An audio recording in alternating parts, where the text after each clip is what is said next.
RCF. Au Festival Curieux Voyageurs, c'est l'occasion de rencontrer des voyageurs venus de loin, mais de croiser aussi des amis venus de tout près, qui ont parcouru le monde, et le plaisir de retrouver le sourire de Jean-Luc Denis. Bonjour Jean-Luc. Bonjour. Alors, on vous a connu depuis des années, utilisant vos loisirs à parcourir le monde. Ouais, c'était les premières fois, c'était en 85, le Paris-Gao-Dakar. Je me rappelle d'une interview justement devant, on en parlait tout à l'heure, devant l'église de Saint-Chamond, là, puisque je travaillais à l'époque au centre social de Saint-Chamond. Et puis après, ça s'est enchaîné. C'était le premier grand truc, j'étais le premier de la région à faire une espèce d'aventure, une aventure comme ça. Puis après, j'ai enchaîné année par année pendant plus de 30 ans. Et un petit peu partout dans le monde, avec à la fois la course, mais aussi la rencontre. Oui, surtout, j'ai conjugué deux choses. Alors, des fois, je dis j'ai la chance, mais non, c'est pas la chance. C'est un choix aussi, parce que quand on a une passion comme ça, il y a des choses qu'on réussit pas bien. Comme il disait Ferrat, il faut faire ce que l'on aime et payer le prix qui convient. Et je pense que c'est vraiment ça. On n'a pas le beurre et l'argent du beurre. Donc, il y a des choses que j'ai moins réussi dans ma vie. Et cette passion qui est un peu dévorante, c'est vrai qu'elle m'a permis de concilier à la fois le voyage, la course à pied qui est ma passion, et la rencontre, et surtout ce qui m'intéresse, c'est de voir les façons de vivre des gens dans le monde, parce qu'on insiste beaucoup trop à mon goût sur les différences entre les gens, et je pense qu'il y a beaucoup plus de ressemblances que de différences. Et maintenant, depuis quelques années, je travaille beaucoup avec des objets que j'ai ramenés du monde entier, et avec les gamins, c'est fabuleux, parce qu'ils se rendent compte que finalement, l'objet, peut-être qu'on le tient d'un côté, l'autre il le tient de l'autre côté, qu'une manique on l'enfile chez nous, les Anglais ils mettent la manique sur le manche de la casserole, et qu'est-ce qu'on s'en fout, quelque part, c'est vraiment des petites nuances, et je trouve que plus on travaille sur les ressemblances, plus on arrivera à créer du lien, à éviter les conflits, les guerres et toutes ces choses-là qui font du mal. Nous, on voit le slogan derrière nous. Ouais, Humain c'est tout, c'est mon premier bouquin. Et voilà. Parce qu'alors, il y a eu ce plaisir de courir, de rencontrer, de découvrir le monde, mais aussi de transmettre.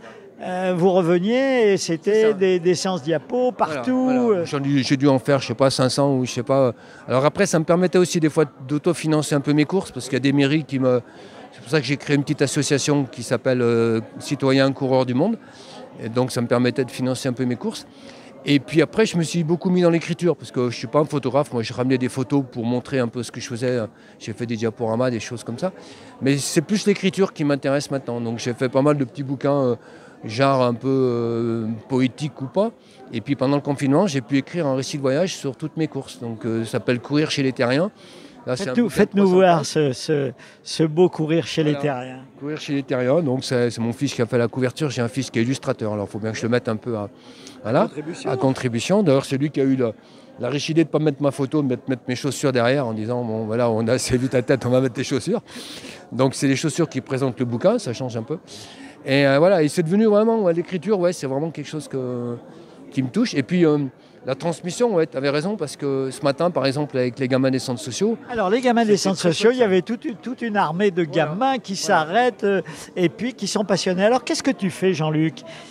On voit ici des objets. C'est Capharnaüm, hétéroclite, n'importe quoi, mais chaque objet a une histoire. Chaque objet a une histoire et chaque objet a une utilité. Ça veut dire qu'on se rend compte, par exemple, que... Et c'est le message un peu que je fais passer aux gamins. C'est qu'aujourd'hui, quand on veut un truc, on l'achète. Paf, on va à la grande surface, on achète un objet. Il y a beaucoup de pays où les gens ils sont obligés d'inventer leur vie, voire leur survie plutôt. Ça, par exemple, c'est des objets qui viennent d'Asie centrale, achetés à Samarcande. Et quand je dis aux gamins, vous avez devant vous des couches-culottes, ils me regardent d'un air de dire, mais t'es con, t'es tombé sur la tête, mon pauvre gars. Alors qu'en fait, on appelle ça des évacuateurs d'urine, et la dame de l'UNICEF que j'ai vue il y a quelques temps, elle en a vu encore en action en Afghanistan il n'y a pas très longtemps. Donc ça, c'est pour le petit garçon, donc on met le petit zizi là, et il s'évacue parce que les gamins ils sont langés bien serrés, comme il fait froid. Donc qu'est-ce qu'on fait de l'urine ? Donc ils ont un système, un trou au fond du berceau, une bassine en dessous, et on récupère l'urine comme ça.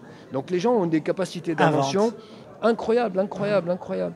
Ça, c'est pareil, c'est un objet d'Asie centrale, mais que j'ai vu aussi il n'y a pas longtemps en Grèce. Comme il y a des fours collectifs un peu partout, quand on a fait des pains, ils font tous les pains pareils. Donc pour retrouver son pain, là, la famille Fleur elle retrouve facilement son pain parce qu'elle a un marqueur avec la fleur dessus. Donc c'est toutes ces Un petit coup de tampon. Voilà, c'est toutes ces... Ça, c'est pareil. J'en prends un au hasard. Ouais. Alors, par exemple, ça. Alors, ça ressemble à quelque chose qu'on connaît chez nous, qui est plutôt rouge. C'est toi qui vas me dire ce que c'est en direct. Aucune idée. Bah, ça ressemble à un couteau suisse en fait. Ah! Voilà. Mais c'est le couteau suisse des Touaregs. Donc les Touaregs, il a fait ça à Janet, quand on a fait Tamanrasset Janet avec les copains. Le chaudronnier du coin, là, le maréchal Ferrand du coin, il a fabriqué son couteau. Ce qui est rigolo, c'est qu'on se rend compte quand même que les épines dans le désert, elles sont bien plus grosses que chez nous. Ah oui, c'est pour enlever les épines. Pour enlever les épines, pour limer, pour percer. C'est une forme de couteau suisse. Ouais, c'est tout des choses comme ça qui ont une... Par exemple, en Afrique, c'est tout bête, quand on rentre dans un bistrot au Burkina, on appelle le serveur avec la cloche, bon ça c'est basique, et il arrive avec ça. Et les gamins me disaient, mais à quoi ça sert? Eh ben, il y a tellement de mouches, si on boit une bière, il y a 50 mouches dedans, donc systématiquement, on pose un petit couvercle sur le... Ça suffit. C'est toutes des choses qui expliquent le monde, qui parlent du monde, et qui montrent qu'on fonctionne de la même manière. Et là où les gens sont plus arrêtés ce week-end, c'est sur ces objets-là. C'est rigolo, il y en a un de Madagascar, un de Chine, un de Thaïlande. Et ils n'arrivaient pas bien à comprendre. En fait, c'est un objet avec des petits ronds en ferraille au-dessus. Et en fait, c'est simplement pour râper les carottes. Nous, on tient une carotte et on la met sur la râpe. Eux, ils tiennent l'objet qui va sur la carotte. Comme je dis, des fois, il n'y a pas besoin de se faire la guerre pour des détails pareils. Et surtout pour les carottes. Surtout pour les carottes, en plus. Ça, c'est pareil. Nos amis anglais qui n'ont pas du tout la même perception des choses que nous, tout le monde le sait. Nous, quand on veut tenir une casserole, on met la main dans une manique. Eux, ils mettent la manique sur le manche de la casserole. Mais encore une fois, c'est culturellement, ça permet de montrer alors, que tout est possible. Les gamins, leur réaction. Ils jouent à fond, ils jouent le jeu à fond. Ça marche super bien avec les gamins. Ouais, non, les objets, ça fait quelques années que j'interviens dans les écoles avec des objets. Ça, pareil, cet objet-là, il est rigolo. Moi, j'achète beaucoup d'objets dans des coopératives agricoles, parce qu'au moins, c'est pas les trucs à touristes. Voilà.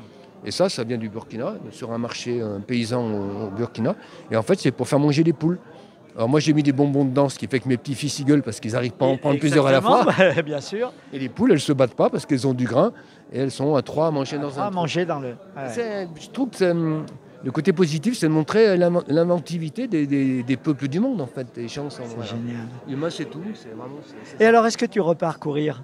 Bah, je cours, mais ici, je repars moins dans des trucs aussi lointains. Ouais. Bien sûr. Déjà parce que physiquement, j'ai quand même 95 000 km au compteur. Donc, 80 plus de 2 fois le tour de la Terre? 2 fois et demi, ouais.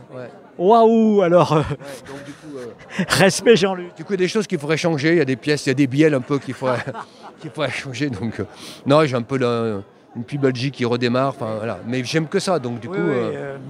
Tous les copains de l'époque, ils sont tous passés au vélo ou à la natation et moi je continue à courir. Donc forcément, il y a un moment où il faudra que je freine, mais j'ai un peu du mal avec ça.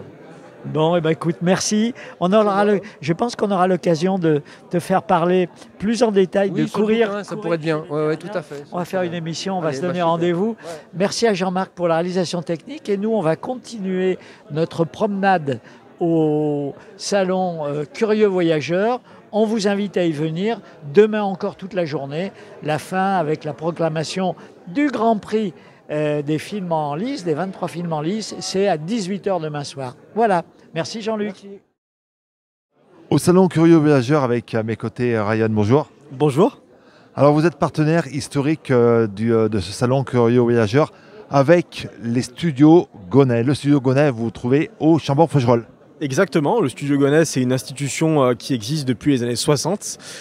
Située au Chambon-Faugerolles, c'est une institution de l'image, bien connue de toutes les personnes qui font à la fois de la photo et de la vidéo, puisque maintenant le magasin se perfectionne aussi en vidéo. On fournit à la fois de la caméra professionnelle, de la caméra amateur, mais aussi toujours des appareils photo numériques et argentiques au magasin. Toujours d'argentique, ça fonctionne toujours, il y a toujours la demande. Alors ouais, ce qui est curieux avec l'argentique, c'est qu'en réalité, la tranche d'âge des clients réguliers qui achètent à la fois des appareils ou de la pellicule, c'est essentiellement, on va dire, des personnes qui ont entre 20 et 40 ans. Donc c'est plutôt, on va dire, les jeunes générations. Pourquoi ? Pour la simple et bonne raison qu'on est né avec le numérique, donc avec des images très nettes, très lisses, et retrouver ces imperfections et cet aspect, on va dire, plus qualitatif de l'image sans être dans la quantité, c'est quelque chose effectivement qui nous change. Alors les voyageurs, c'est de la vidéo, c'est des livres, c'est des films, et puis c'est de la photo, on le voit autour de nous, beaucoup d'expos photos. Alors là, vous présentez des Nikon, qui est une marque mondialement connue, leader dans la photo. Oui, c'est une marque effectivement mondialement connue, historique, hein, du monde de la photo.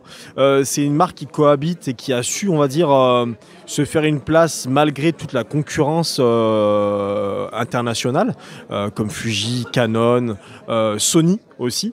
Effectivement, c'est une marque qui propose aujourd'hui des appareils photo hybrides, comme beaucoup d'autres, mais Nikon, ils ont la particularité d'en faire pour tous les prix. Ils ont une gamme d'appareils photo et d'objectifs extrêmement étendue, très qualitatif, et c'est aussi une force de la marque. Quand vous dites hybride, ça veut dire quoi? Les appareils photo hybrides, en fait, c'est des appareils photo numériques qui ont pour particularité, contrairement au réflexe, de ne plus avoir de système de visée par le prisme. Il n'y a plus de mécanique dans ces appareils. Le système de visée, en fait, il se fait par un écran numérique qui est à l'intérieur du boîtier. Ça a plusieurs avantages, notamment la précision de la visée, le niveau de luminosité aussi qu'il y a dans ces viseurs, et aussi ça allège un petit peu les boîtiers parce qu'à la place d'avoir du mécanique, on a du numérique et c'est plus léger. Et puis des pannes en moins puisqu'il n'y a plus de pièces en mouvement. Exactement, nous au SAV, parce qu'on propose aussi du SAV au magasin, on se rend bien compte qu'effectivement on a quasi aucun SAV sur de l'hybride, pour la simple et bonne raison qu'il n'y a plus d'usure des pièces mécaniques, donc la durée de vie des boîtiers est accrue. Des boîtiers à tous les prix, des objectifs à tous les prix. On peut faire une belle photo avec un boîtier et un objectif d'entrée de gamme? Tout à fait. Surtout chez Nikon, c'est vraiment pour moi important. On voit vraiment ces boîtiers-là et ces objectifs comme des outils. On ne parle pas vraiment de bas de gamme ou de haut de gamme. Chaque outil est adapté à certaines situations. On peut avoir un boîtier qu'on pourrait qualifier d'entrée de gamme, comme le Z50, mais ce n'est pas un mauvais boîtier. Au contraire, c'est un excellent boîtier qui serait plutôt adapté pour le voyageur qui veut, on va dire, s'alléger, qui ne veut pas avoir un parc optique trop lourd à porter, un boîtier trop lourd à porter. Pour les photographes animaliers, de par son capteur qui produit un coefficient multiplicateur, c'est génial pour aller choper des animaux assez loin. Et puis ce qui fait la qualité donc de la photo, c'est le boîtier et puis l'objectif. Alors là, toute taille, tout style. Oui, exactement, c'est la qualité de l'optique. L'avantage, c'est que Nikon, ils ont su se réinventer par l'ancien, on va dire, dans le sens où Nikon propose des bacs d'adaptation pour pouvoir adapter des anciennes optiques de la marque sur des appareils récents. Et c'est assez génial parce qu'on peut effectivement réadapter des optiques d'il y a 10 ans sur ces appareils-là. Et pourtant, il y a des optiques qui ont 10 ou 15 ans qui restent d'optiques de grande qualité. Alors la photo a toujours le vent en pourpre, on va le dire, parce que maintenant, on a tout ça. Et avec ça, on fait de la vidéo. C'est facile. On dégaine le téléphone en quelques secondes. Mais est-ce que la photo a toujours, l'appareil photo tel qu'on le voit ici, a toujours autant de succès? Bien sûr, nous effectivement on en vend encore beaucoup, c'est pour ça qu'on est encore là. Pourquoi ? Parce que le téléphone, c'est un téléphone. C'est pas un vrai outil photographique dans le sens où on va être assisté à tous les niveaux. Qui prend la photo avec un téléphone ? Étant donné que le téléphone corrige l'exposition, la luminosité, vous fait la mise au point, retouche aussi vos couleurs, c'est pas évident. L'avantage de l'appareil photo, c'est que les appareils sont beaucoup plus détaillés, font des images fabuleuses et surtout on a la maîtrise de ce qu'on fait. Et la base de la photo, c'est raconter une histoire, et pour raconter une bonne histoire, je pense qu'il faut aussi maîtriser l'outil avec lequel on va la raconter. Alors on parle de téléphone, un appareil photo c'est pour faire de la photo et ça fait aussi vidéo. Alors vous allez me dire, c'est bizarre ce que vous dites, mais un appareil photo doit rester un appareil pour faire de la photo. C'est aussi performant en vidéo, un appareil photo? Ah oui, moi qui viens de la vidéo, justement, je pourrais vous en parler longuement. Effectivement, il y a quelques années, dans le courant des années 2000, il y a eu une révolution avec l'entrée de la vidéo en Full HD dans les réflexes. Et donc effectivement, il y a eu une évolution technologique par rapport à la vidéo sur les boîtiers. Initialement du réflexe, mais effectivement, hein, les hybrides sont extrêmement performants en vidéo. Et aujourd'hui, on a des réalisateurs qui aiment travailler avec ce type de boîtiers qui sont très légers, qui sont très maniables. Pour du documentaire, notamment, c'est génial parce qu'on peut, ne pas s'encombrer avec un matériel trop lourd et pouvoir aller suivre un sujet assez facilement avec un outil léger et très performant. Pour faire de la photo, pas besoin d'être un photographe aguerri, un débutant comme je suis moi, peut faire de la belle photo. C'est à la portée de tout le monde de faire une photo, une belle photo. Oui, alors je pense qu'il faut quand même un minimum de technique dans le sens où il faut quand même comprendre les bases de la photo, l'ouverture de l'objectif, la vitesse d'obturation, c'est effectivement la base et la mise au point. Mais ensuite, encore une fois, ce qui va être important dans une belle image et une image de qualité, ça va être l'histoire qu'on va raconter, le sujet. Si effectivement on prend une photo de famille, on prend son papa, sa grand-mère ou n'importe qui, et on arrive à retranscrire une émotion dans cette photo, c'est que la photo est réussie. Tout bonnement. Donc en tout cas c'est mon point de vue, hein, et c'est le point de vue du studio Gonnet.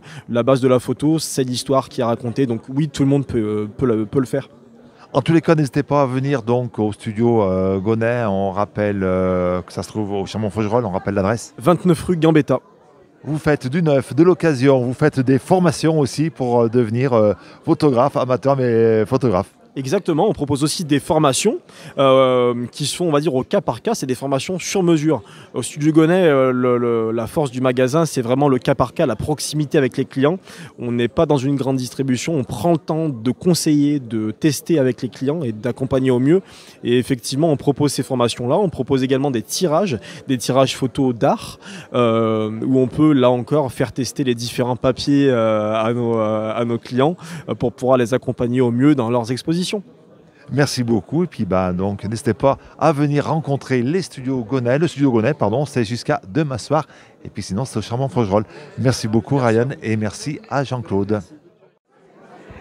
Curieux voyageurs, le plaisir de retrouver plein de visages connus, plein d'associations, des entreprises.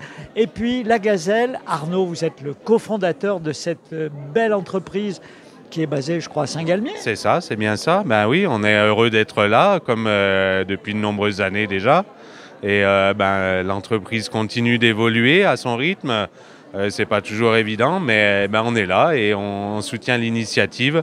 Et on trouve cette année qu'il y a une participation exceptionnelle et vraiment toujours autant d'intérêt pour notre projet et nos solutions. Alors, projet et solutions, à la fois chez nous, mais aussi en Afrique. Votre idée, c'est laquelle? Votre concept, voilà. L'idée, c'est d'apporter des solutions aux populations qui ont besoin d'énergie, qui sont off-grid, comme on dit. Au départ, c'était l'Afrique de l'Ouest. Aujourd'hui, même en Europe, proche de nous, en Ukraine, on a eu nos produits qui sont partis sur les situations d'urgence. Sans lumière, la vie s'arrête, clairement. Et donc, l'idée, c'est d'apporter, en même temps qu'on apporte des solutions d'éclairage, du travail, de l'emploi, un transfert de compétences pour que les produits apportent de la vraie lumière, que quand ils sont défaillants, on sache où les réparer et qu'on réfléchisse ensemble à des solutions globales. Alors, ce qui s'est passé au début, c'est que vous apportiez vos lampes solaires. Montrez-nous peut-être un peu comment ça fonctionne. C'est tout simple, hein? Ouais, c'est tout simple. Les premiers produits d'il y a 15 ans, c'était sur la base des lampes à pétrole, carrément. Donc là, ça éclairait très faiblement quand même, on peut le dire. C'était le démarrage des LED, etc. Aujourd'hui, on a des produits qui sont toujours solaires, toujours fabriqués en grande partie sur le continent africain. Parce que ça, c'est la nouveauté, c'est que transfert de technologie, on les fabrique sur place. Donc, vous l'évoquiez, on peut les réparer, et puis c'est formidable, ça donne du boulot, enfin, c'est la lumière. Bon, si vous le dites, effectivement, nous, on pense que le développement, ça passe par l'industrialisation, ça passe par apporter des solutions qui apportent de l'emploi, qui sont maîtrisées localement, qu'on va pouvoir entretenir, maintenir, déconstruire même en fin de vie, réutiliser. Et de ce côté-là, le continent africain a beaucoup de choses à nous apprendre sur l'optimisation des déchets, comment on peut réutiliser une deuxième vie, une troisième vie les produits et les composants. Donc on va jusqu'au bout. On apporte des composants parce qu'on trouve quand même peu de choses sur le continent africain, des composants à l'état brut qu'on transforme sur place, qu'on sait réparer, qu'on sait adapter, qu'on sait détordre, et à la fin de la vie, Saïda qui est là derrière moi, elle est là pour ça. On est en train de mener un projet sur les batteries où on va pouvoir redonner une seconde vie, une troisième vie aux batteries de nos produits parce que quand elles sont mortes, les lampes, les batteries, il y en a encore certaines qu'on peut réutiliser. C'est un élément qui est impactant pour l'environnement et donc on est en train de mettre en place des process. Saïda, elle est venue se former ici, elle va repartir au Burkina, aller former les équipes sur place et voilà, on va continuer l'aventure. Vous voyez son sourire, hein, c'est le soleil aussi, Saïda. Hein. Alors, ces produits, ils sont finalement, on le comprend, à la fois technologiques mais simples. C'est ça aussi la clé. Ouais, on est presque auvergnat, on n'est pas très loin et nous on aime les choses simples. On pense que c'est pas toujours les plus faciles à concevoir. Mais les choses simples, elles sont faciles à entretenir, elles sont durables, elles sont intemporelles et voilà. Et nos modèles aujourd'hui, clairement, c'est l'Opinel, c'est le couteau suisse, c'est des choses qui changent pas de design tous les jours, le bic, mais ça écrit, ça répond, c'est là, on en a besoin, ça a un usage et on n'a pas besoin de faire tout un tas de confettis autour. L'important, c'est qu'on aille à l'essentiel. Voilà, exactement. que ça soit la gazelle. Merci. Alors, dernière chose, l'entreprise se développe et en Afrique maintenant, vous touchez, vous produisez, vous touchez, vous employez des personnes. Ça représente à peu près combien en termes de développement ? Eh ben, on a commencé au Burkina au démarrage avec une petite équipe et puis aujourd'hui on a aussi un atelier au Bénin qui emploie aussi une quinzaine de personnes, à peu près comme au Burkina. Au Sénégal, on a formé une petite équipe qui n'est pas encore employée à temps plein, mais avec les volumes et les commandes qui arrivent sur le Sénégal, on espère qu'à terme, elles auront un emploi à temps plein. On a des projets pour aller former une équipe en Haïti même. Voilà. Et puis s'il y a des besoins là-bas. Bien sûr, ouais, avec les difficultés actuelles de gouvernance, etc. Et puis, on a aussi une petite gamme de produits pour la France, l'Europe. Alors effectivement, on peut aussi, nous, s'éclairer pour un pique-nique, pour une soirée sympa où on ne veut pas tirer 500 mètres de fil. Et voilà, la lumière est là. Exactement, nos solutions qui ont été développées pour des gens qui n'ont pas d'accès à l'énergie, où on ne pensait pas qu'il y aurait un besoin aussi rapidement en Europe, en Occident, et ben le besoin est là aujourd'hui. On est conscient que l'énergie, il ne faut pas la gaspiller, qu'on en a besoin, qu'on peut en être privé du jour au lendemain aussi. Et donc, s'équiper d'un petit moyen, d'avoir un peu d'énergie, charger son téléphone. Parce que ça, c'est très important aussi, la recharge du téléphone. Dieu sait si en Afrique, tout le monde a des réseaux cellulaires maintenant. Exactement, les réseaux cellulaires sont développés très rapidement avec des antennes qui couvrent très rapidement une région entière, mais il n'y a pas de réseau électrique pour charger son téléphone, donc il y a besoin de... La gazelle arrive. Pour recharger ses téléphones, exactement. Voilà, écoutez, merci. Salut à vos compatriotes lancés dans l'aventure et puis bon vent pour la gazelle ou bon soleil plutôt. Merci, ouais, merci beaucoup. Bonne journée. Merci à Jean-Marc pour la réalisation technique. Voilà, je suis à côté d'Alexandre Sattler, un habitué du festival, un homme d'image, photographe, voyageur. Vous vous présentez comme ça sur votre site. Je vous conseille d'ailleurs d'aller le voir. Et on a autour de nous, entre autres, votre dernier ouvrage. Et puis, vous produisez énormément de choses. Mais ce qui m'a frappé quand j'ai regardé un petit peu votre parcours, c'est que vous avez commencé dans une radio. C'est ça. En fait, j'étais d'abord accompagnateur en moyenne montagne et guide nature. Je suis parti vivre au Japon. Et en rentrant du Japon, j'ai cherché un travail. Donc, je suis allé à Pôle emploi. Et il y avait un boulot qui se présentait dans une radio locale, là où j'habitais à Colmar. Et j'ai adoré travailler en radio. J'ai fait 4 ans de radio. Et c'est là où j'ai découvert les métiers du son. Donc j'étais déjà intéressé par l'image et le son est venu compléter un petit peu ce spectre de transmission, parce que la photo c'est vraiment ça, c'est pour pouvoir transmettre des émotions, transmettre des expériences de vie à l'étranger, et je trouve que la radio c'est un excellent média aussi pour donner la parole à des gens inspirés et inspirants et transmettre aussi des belles valeurs. Donc ouais, j'ai adoré travailler en radio. Alors, l'image, sous tous ses aspects, et ce qui m'a frappé aussi dans votre parcours, c'est le fait que vous avez acquis des compétences au fur et à mesure en fonction des envies, des besoins, des opportunités. Vous pilotez un drone, me semble-t-il, maintenant? Ce que j'aime aujourd'hui, c'est ce qu'offre finalement, alors il y a des effets pervers à tout ce qui est développement technologique, mais il y a aussi des effets très positifs, et je crois qu'aujourd'hui on peut se former très facilement avec Internet, un peu de pratique, à pas mal de choses. Et c'est vrai que dans la photographie, je suis autodidacte, j'ai lu le mode d'emploi de l'appareil photo, et après j'ai commencé à pratiquer, aller sur le terrain, et puis essayer de... Je crois que la photographie c'est un regard avant tout, donc un petit peu aiguiser son regard. D'ailleurs, votre site, entre guillemets, s'appelle, il y a le mot regard dedans? Alors l'association que j'ai créée s'appelle Regard d'ailleurs. Donc, voilà, regard d'ailleurs. Mon site c'est Gaïa Images Photographie, c'est mon entreprise, et c'est vrai que j'ai créé aussi une association pour soutenir différents projets en lien avec la solidarité internationale, parce qu'à la base, moi ce qui m'intéressait c'était l'humanitaire. Je voulais être dans l'humanitaire depuis tout petit. Donc voilà, pour moi la photo c'est aussi ça, c'est permettre de communiquer sur des différences culturelles et de voir comment est-ce qu'à travers l'image on peut aussi soutenir des projets ou des actions. Donc Regarde d'ailleurs, c'est l'ONG que j'ai créée. Gaïa Images, c'est ma structure en tant que photographe.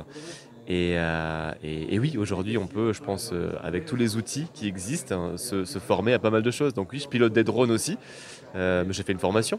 Mais c'est ça, je crois que la vie, en fait, c'est une sorte d'apprentissage permanent. Et ça permet de... C'est ça qui stimule, en fait. J'ai tellement de choses à découvrir, à apprendre, que c'est ça qui me fait vivre et qui me rend vivant, c'est de continuer à progresser. Notion du progrès.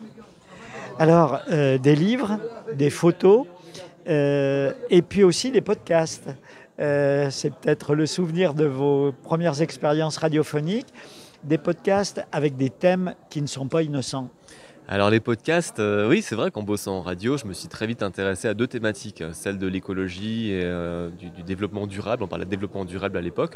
Donc j'avais créé une émission qui s'appelle Carbone Zéro, qui parle d'énergie, d'habitat, d'alimentation, de santé. Et mon autre activité qui est celle du voyage, à travers mon appareil photo, je rencontre beaucoup de gens à l'international, et je trouve que c'est une chance que de pouvoir voyager. Donc j'aime prendre le temps d'aller rencontrer les projets des ONG, rencontrer les expatriés qui vivent à l'étranger, et donc je fais une émission qui s'appelle Regarde d'ailleurs. Et puis des reportages dans des tiers-lieux, dans des lieux innovants, dans des lieux où des personnes très variées partout en France expérimentent manière de vivre plus tranquille, plus paisible, plus heureuse, à la fois en rupture, mais sans être survivaliste. Survivaliste. Je crois qu'on assiste quand même à la fin d'un système, à la fin de quelque chose. Donc je crois qu'il y a pas mal de gens, on parle de transition, ou de mise en mouvement, voir comment créer le monde de demain. Et le Covid a accéléré tout ça, et donc beaucoup de gens se sont posés des questions sur le sens à donner à nos vies. Et donc il y a de plus en plus de gens qui se réunissent en collectif, en écolieu, en tiers-lieu, pour réfléchir à comment faire pour habiter la planète d'une manière plus sobre, d'une manière plus simple ou plus cohérente. Donc j'aime bien documenter ces modes de vie alternatifs sur nos territoires. Et donc j'ai créé une émission radio, un podcast qui s'appelle La Voix des Oasis, qui donne la parole à tous ces collectifs de différentes confessions, de différentes origines, de différentes croyances, mais qui nourrissent finalement tous la même idéologie, le bien vivre ensemble. Donc, si j'ose dire, multicasquette, je fais un petit clin d'œil, vous n'arrêtez pas. J'arrête pas, c'est vrai que c'est dans le mouvement que je me sens vivant. C'est vraiment cette notion, je vois que on est fait pour être mobile avec nos jambes et nos bras, donc je crois que c'est vraiment dans l'action et dans le mouvement où je me sens vivant. Ouais. Donc je m'arrête de temps en temps quand même pour dormir la nuit ou pour manger à midi, mais c'est vrai que j'aime bien dans cette démarche de création à travers l'action. À travers l'action. Allez, vous nous présentez votre dernier livre, si vous voulez bien. Donc le dernier livre, c'est assez simple. Pendant 2 ans, on s'est retrouvé le visage masqué, muselé, pour éviter de transmettre le Covid qui a pris beaucoup de place dans nos vies. Et donc on s'est dit, on va faire un livre pour libérer les émotions, pour remettre un petit peu de la joie et du sourire sur le visage des gens. Donc on a fait ce projet, Éloge du sourire, avec que des portraits qui ont été pris dans différents pays, de différents voyages ou différents reportages. Et c'est vraiment libérer l'émotion, mettre en avant tout ce qu'on a de plus beau à partager. Et ce qu'on a de beau à partager, c'est les émotions qui nous traversent. Et j'aime mettre en avant les émotions positives. Donc éloge du sourire, qui est finalement tout un langage, et qui est un langage universel. Un sourire veut dire la même chose en France qu'en Afrique, qu'en Amérique du Sud ou qu'en Asie. Voilà, donc on a rendu hommage à cette émotion qui apparaît sur le visage des gens, et qui est quelque chose pour moi de très beau, que j'aime partager et chérir. Voilà, écoutez, merci à Jean-Marc pour la réalisation technique. Vous avez encore cet après-midi de dimanche pour venir rencontrer Alexandre Stadler. Vous repartez là, vous êtes à Saint-Étienne pour le week-end, mais... Oui, alors à Saint-Étienne pour le week-end, suite à quoi je fais une série de tournages sur les écolieux de France, et ensuite je pars au Japon pour faire un projet sur le thé.